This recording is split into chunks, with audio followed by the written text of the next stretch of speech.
Thank you very much. Hopefully you can hear me. Now, I'm going to talk really about, obviously, ESG and with a bit of a focus on governance and how it relates to the Standard Life Investments Property Income Trust. I'm a relatively late call up to speak on this subject, so I hope the slides will work okay for you. Now, my first slide, do I need to change the slides or do you? No, I can do that for you, Jason. Okay, thanks. Can I go to the first slide? Now, the first slide is a request from compliance that I needed to put in about the investment objective and that the past performance is not a guide to the future. For a talk on the ESG, I was trying to work out why they wanted this to go in. And actually, I found it quite interesting that they did put it in, partly because I would say that that statement, past performance is not a guide to future results, could be one of the best reasons why we've got to take ESG seriously. Because I think if we don't, performance will falter quite dramatically, and I'll talk about that in a moment. But effectively, if you want a building to provide you with a steady, reliable, growing income stream, you have to ensure that it meets tenants' needs, and tenants increasingly want buildings which are environmentally friendly and meet all of the other ESG criteria. So if we move to the next slide, please. So I just put this in as a sort of a starter, because ESG means many things to many people, and that there are obviously a lot of different parties involved in it, and in setting an ambition and governance framework for a fund, there are lots of different standards to consider, and it's almost impossible to please every different party involved. Different people have different requirements, etc. And one of the challenges we face is how do we articulate clearly what it is we're trying to achieve and what standards we'll meet. I'm actually thinking that the TCFD legislation coming in, although it doesn't apply to investment companies straight away, does generally to the listed sector. I think that will help start setting a framework of more consistent reporting, which hopefully will actually be useful for everyone. So if I can just go to the next slide, please. We'll better turn that off so it doesn't make a noise. Sorry. So, and this next slide is really just trying to think about how we're starting to integrate ESG into what we do as an organisation and the fund. And I think, one of the things which becomes really important to me is, because we're a custodian of investors' money, we need to make sure that we do make sensible decisions which will lead to the best performance outcomes for our investors. And ESG was a nice to have, something which we all talked about maybe a few years ago, something which a lot of people said, oh, it's only important in a good market, we can forget it in a bad market. Well, that's totally changed, and the only way you can hope to deliver attractive, continuous performance and returns for investors will be by getting ESG right. Now, that comes with a challenge. I spend a lot of time thinking about ESG, and what frightens me is how little I really know. So trying to get the right time, we're early in a journey, and trying to get the right time and a disciplined approach to good decision making. I often talk internally to the team about not backing the Betamax solution. And actually it was put to me really nicely that it's not a question of choosing Betamax instead of VHS. When's Netflix going to arrive? So when we're looking at the intervention points and what we do to our assets, there not always are the solutions today which are available to us. There will be in the near future. And I'm very worried that we could waste a lot of time, money, and energy and good quality materials getting the wrong solution too quickly. Now, the next slide, if we could move on to that.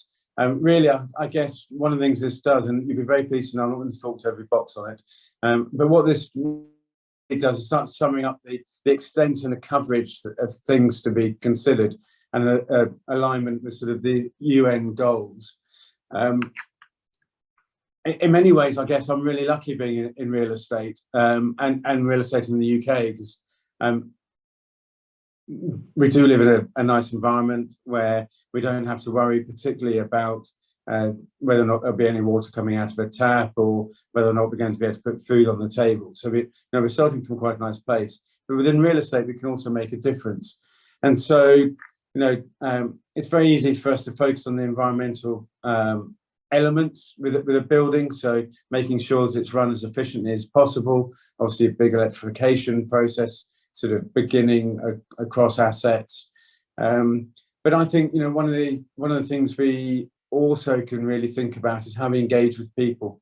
So creating the right buildings in the right locations, not in flood risk zones, etc., is important. But also creating an environment where people want to work, feel safe to work.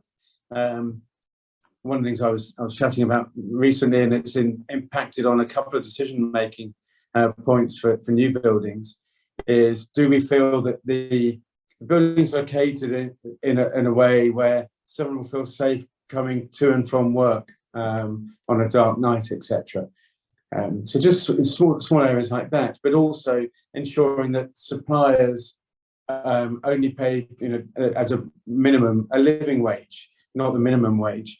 So trying to improve the quality of life of the poorest paid workers at our buildings, cleaners, etc. And I'll sort of talk a bit about how we put that into practice a little bit later on. So the next slide, please. Now, I was asked to sort of concentrate on governance, so I may as well start with the end of the ESG. Excuse me. Now, it's very easy to forget the G of ESG, but I think it's something which is becoming increasingly important. If I look at our GRESB results, so GRESB is probably the best real estate benchmark there is at the moment, although it is highly flawed. An area which we've always scored very strongly, and often around the sort of 100% mark, is around governance. So, as you'd expect, an organisation like Aberdeen, a very strong policy framework, rigorous control environment. But actually, that in itself isn't really enough. We need to be able to demonstrate to our tenants what we're doing and what the quality of the buildings and the services they receive. So, building certification, increasingly important. Being able to demonstrate not only today's EPC, but how the building is going to perform in real terms.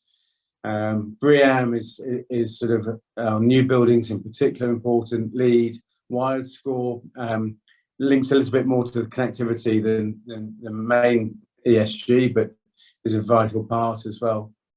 So what we're going to have to do when we're buying buildings, and indeed preparing to sell buildings, is really sort of focus on new DD ideas, understanding the environmental impact of new investments, and making sure that we can demonstrate that properly. So a rigorous approach is audible.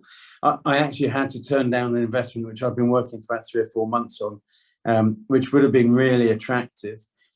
The tenant does everything conceivable within its industry to have best ESG practice, but effectively the whole process is associated with a local gas power plant.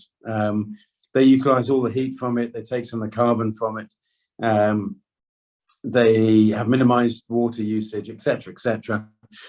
But if I had bought that investment, it would have doubled my carbon footprint, and I didn't feel I could be compensated for that. So it is having a directly impact on how we do the DD in advance. And then I've just sort of mentioned, we need to make sure also we provide some consistency and understanding so that SLIPIT can be compared to other investment vehicles when people want to make choices. So if we can perhaps move on to the next slide, and what I'm going to focus on for the next 2 or 3 slides is what we're doing at SLIPIT, so the Property Income Trust, and just trying to put a little bit of theory into practice, bring ESG alive maybe. So the way I started in really focusing on the ESG over the last 2 years was I'm very fortunate. I've a fantastic team working with me on Snippet. The portfolio managers are very experienced, very competent, very capable. But I wanted to make sure that they were on the same journey as I wanted to be on, and the board wants to be on for ESG.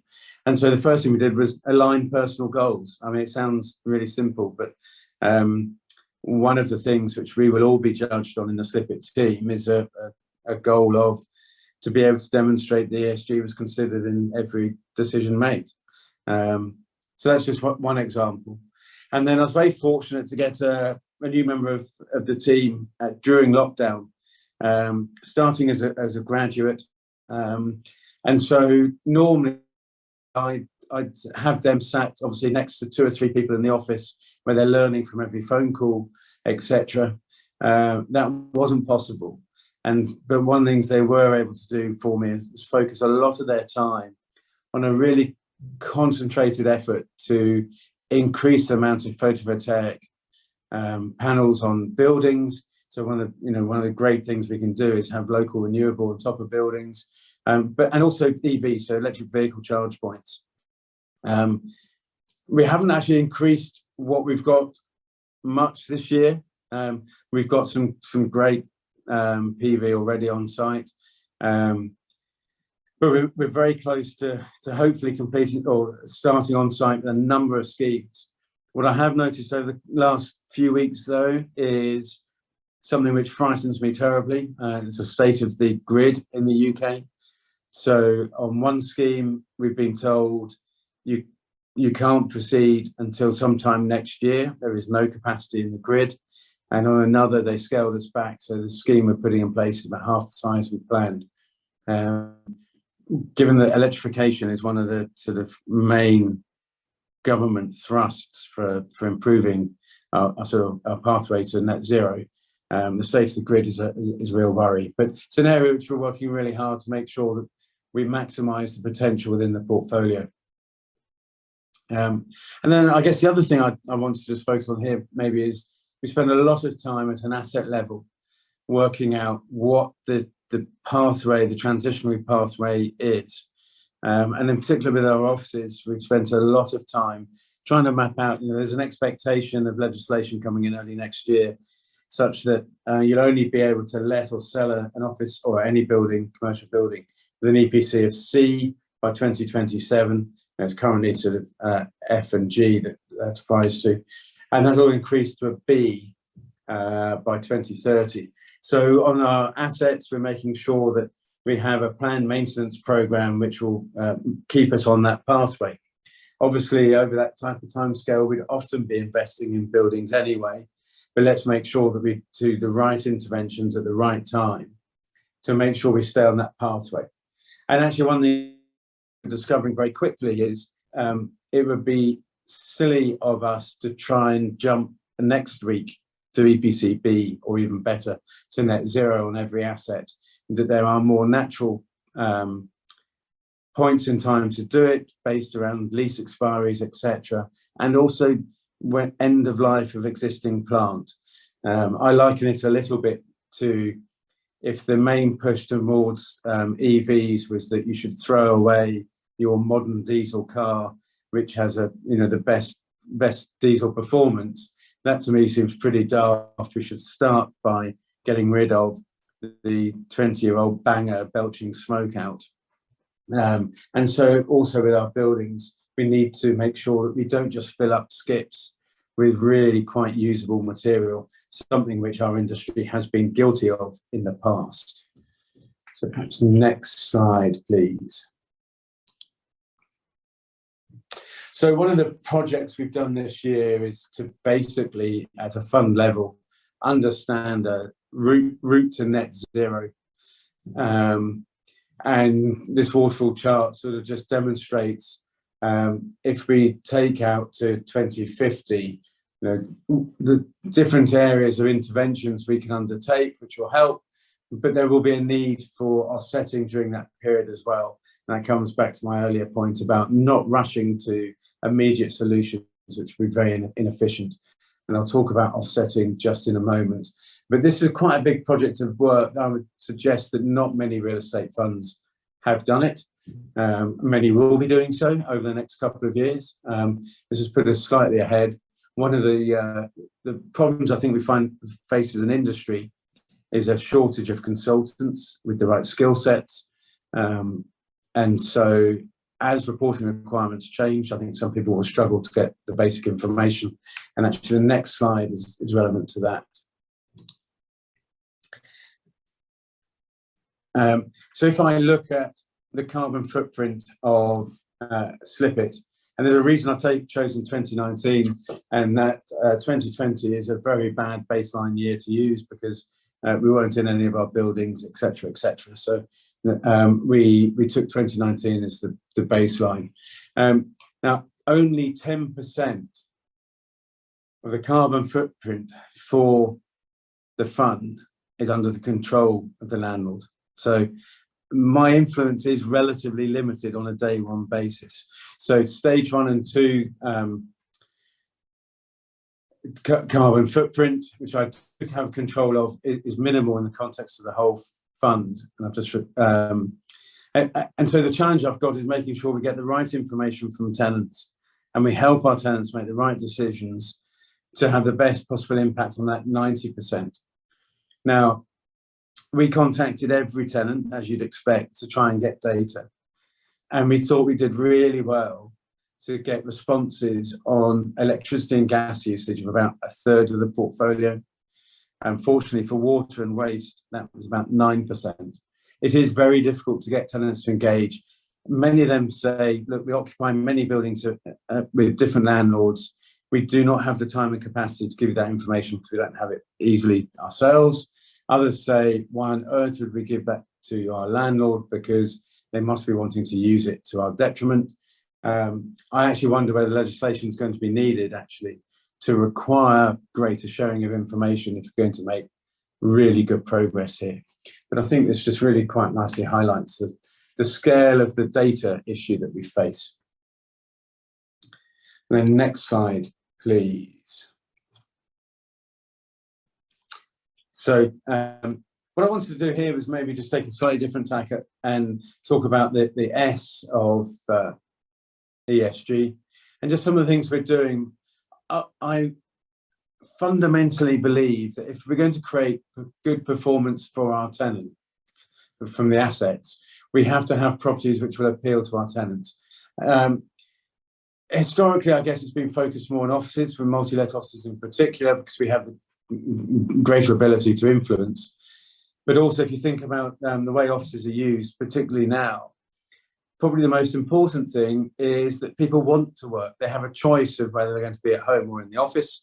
I generally tend to choose to be in the office a little bit more often, because I think it's a great environment for learning, sharing and collaborating. But we need to create the environment people want to come in. So this is increasingly applying to logistics as well, where staff labour is really difficult to get hold of. And so people are trying to provide greater wellness. And probably 15 months ago, I had a series of meetings with my colleagues, particularly in the Nordics and Amsterdam. And they really said, focus on wellness, air quality, environment of people working. And I think it will be critical to maintaining and maximising income from an asset. Because if we get this right, people will want to work, therefore tenants will want to occupy. Decision-making by HR more than the finance office these days. We can drive performance of assets through doing some really simple things, such as engaging with the occupier through great changing and shower facilities, shared meeting rooms where we can hold yoga classes, bunk hotels outside, a small bit of PV on the roof where there's a little meter in the reception which tells them how much carbon's been saved, bake sales for local charities, food bank collections. All of these things help create a sense of community, and indeed educational stands within buildings, as you can see in these pictures. So engaging with tenants, both at the individual level of people in the buildings and also through tenant engagement surveys and on-site meetings, really important to make sure that we meet their needs as best as possible. And then on to my next and final slide. So I mentioned earlier about offsetting. To me, offsetting is going to be a requirement of real estate funds as part of the transition to net zero.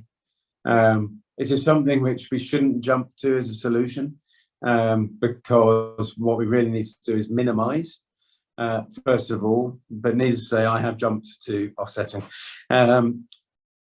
We decided that there was an advantage to us being an early mover in SLIPIT. A common theme with SLIPIT is a very actively managed and a very active approach on the fund. And we have acquired 1,400 hectares of open moorland up in the Cairngorm National Park. It is unproductive land at the moment. It has been used for a bit of stalking and a bit of grouse shooting in the past. That's actually uneconomic on the site now. Sadly, it has some degraded peatland. Interestingly, the reason it's degraded is the government paid farmers to drain peatland in the 70s. So we're now looking at some peatland restoration, which can provide carbon credits. And we're looking to plant a natural broadleaf tree on the open moorland. As a way of doing our carbon offset, it gives us a fixed price of entry and protection against rising carbon pricing. It gives us the ability to create the best quality of offset we could, and local to the UK where we're producing our carbon, and hopefully something which will have many other benefits, including sort of water quality, flood risk mitigation, creating a lovely forest for people to walk through. Actually, what we're not doing here is investing in commercial forestry. We are not densely planting Sitka spruce that you can't go and walk through. Hopefully, my great-grandchildren will be able to walk through a lovely forest of natural broadleaf, much as I enjoy walking through what remains of the Caledonian forest at the moment. That's not just an altruistic wish. It also provides us with a better carbon solution going down the natural broadleaf. Part of it also links into social, so local employment. A number of people have suggested that the reason for buying this is so that fund managers can go and shoot deer. Deer control will be an important part of the restoration of the land, but it will only be undertaken by local experts, creating local employment. So we've jumped about a bit on this. I hope it's given you an indication of how we approach ESG, the importance of it to us. We have to accept that it means lots of different things to many people. The one thing I think it can mean to everyone is if you get ESG wrong, it will hit performance, particularly in real estate. It may not have done to date, but it will do in the near future. And so it's incredibly important as an investment manager to get it right. And hopefully there might be one or two questions. Thank you.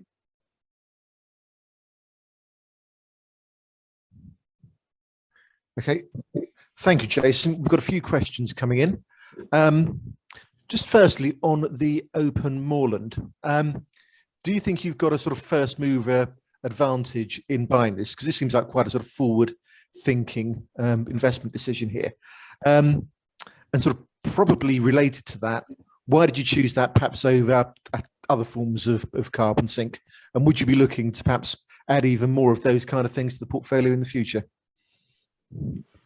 Yeah, great questions. I would love to think and hope that it is very forward thinking, and will provide the ideal solution. The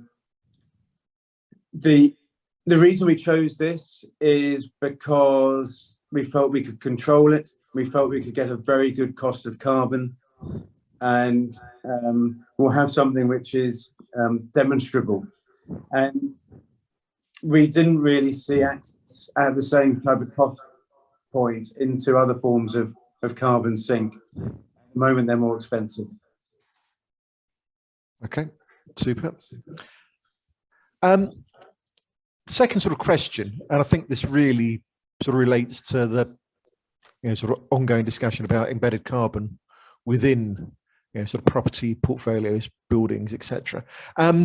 So a lot of the carbon emissions associated with property are caused by continually knocking down buildings and rebuilding them. But many tenants want shiny new buildings. And how do you address this and really reconcile the two? Yeah, I wish I knew the real answer to that, because it is a real challenge. And part of it is by better design. So actually designing the building for when it will be dismantled and knocked down. So cradle to cradle is the phrase we use, so that you can actually reuse many more parts of the building. And actually, when we're building new, can we use recycled concrete into the foundations, recycled steel, etc., lower embodied carbon? But also really thinking hard about, do we need to build new? So, and what do we provide when we build it? So quite often on office buildings, if they were 1960s, the floor to ceiling height was considered too low. But actually with some new technologies, we don't need this bigger raised floors we used to have. So maybe we can utilize that old frame rather than knocking everything down. So there's a lot of thought going into how we minimize the embodied carbon. And actually what we produce at the end of the development, historically, the letting agents would say you've got to put in shiny new raised floors. You can't have old ones. You need to fit out fully with all the ceilings and all the lighting, etc. And you should carpet one floor. And then the tenant comes along and your carpet's the wrong colour for their corporate scheme, so it goes in the skip. Those new floor plate panels added about 10% to the embodied carbon, whereas the last set in there still had 20 years of life left to them. The new tenant does a fit out, which means ripping out half the ceiling and lights. We've got to get away from brand new equipment going into a skip because of fit outs.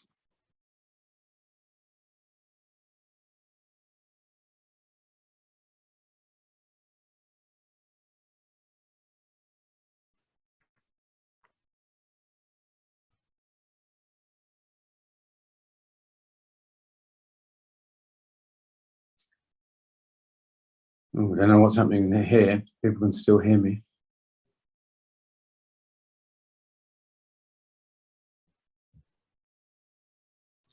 Jason, hi, it's David Fadgen. Yeah, we can still hear you. We've only lost Matt. Sorry about. Okay, so I've just found the question. So the next good question stuff. I'll do is, will property that doesn't meet EPC standards become unsellable? The simple answer is yes. So we talk a lot about stranded assets. Now, it is unlikely that the legislation will stop you not only being able to sell it, but not being able to create an environment where you can improve it. So it may well be that a sale will be possible to someone who can demonstrate a route to improvement. But at the moment, you cannot transact, in the way the legislation has been written, you cannot transact assets which don't meet certain EP standards over time. And so the next question is, what have I done to improve airflow around buildings in way of mitigating against COVID? And the honest answer is not a huge amount. So we already had some pretty good air handling systems in our buildings. What we have done is made sure we've got great cleaning, where possible, opening windows. Generally, buildings have had limited occupancy as opposed to really dense occupation. But it's quite difficult to suddenly vastly increase airflow. We've turned it up in a few situations. We're actually trying to monitor air quality a lot more. But we're in early days of being able to get really good information. What I would say is obviously our tenants sit in space which they're responsible for, and it's very difficult for us to really influence too much in there. Although what we try and do is provide them with more design ideas, solutions, and standards to maximize air quality.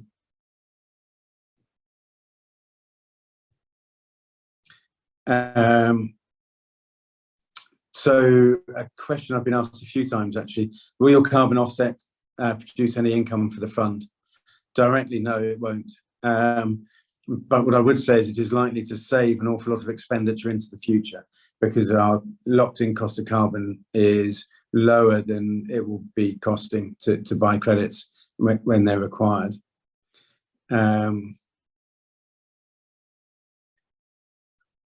Some very good questions coming through. So one, it's good that you are putting solar on rooftops.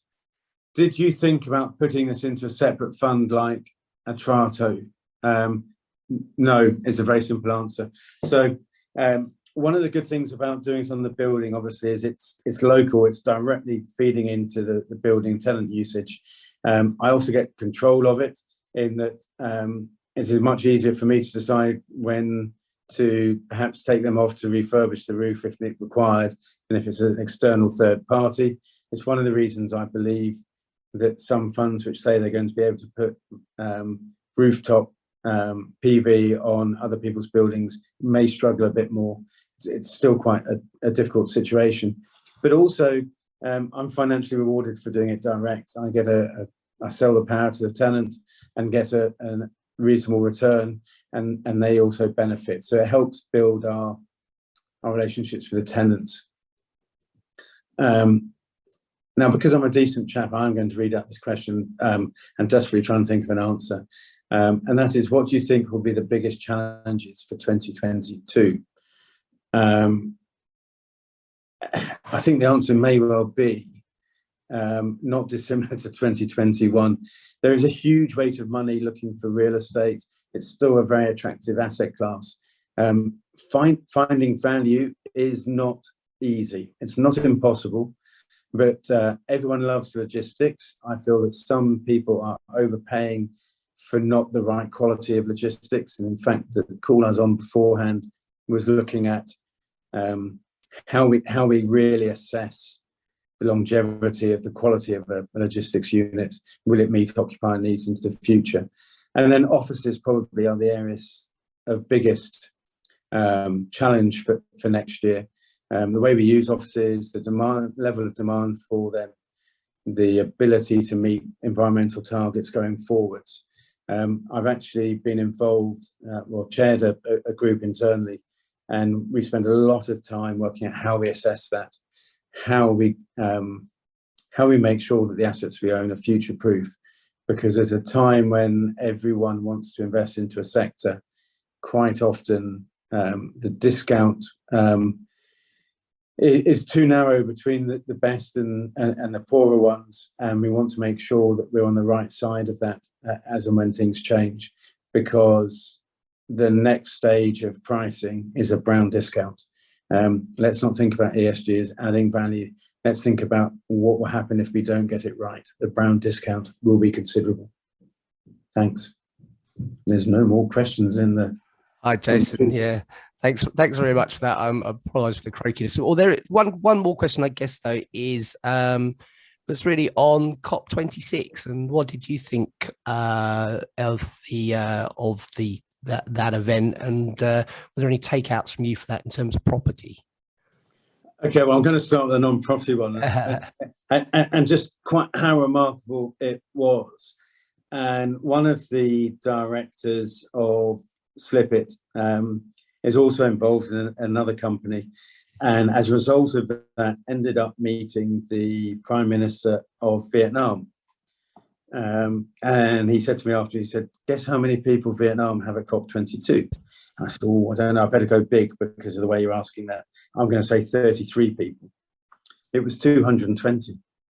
If you actually look at the numbers of people that were attending there, I don't think we can expect the best results of COP26 to be known now. You know, they're going to take a little while of the meetings which follow on, the work which follows on. In a real estate environment, what do I think the main things were? I'm unclear exactly what they're going to be.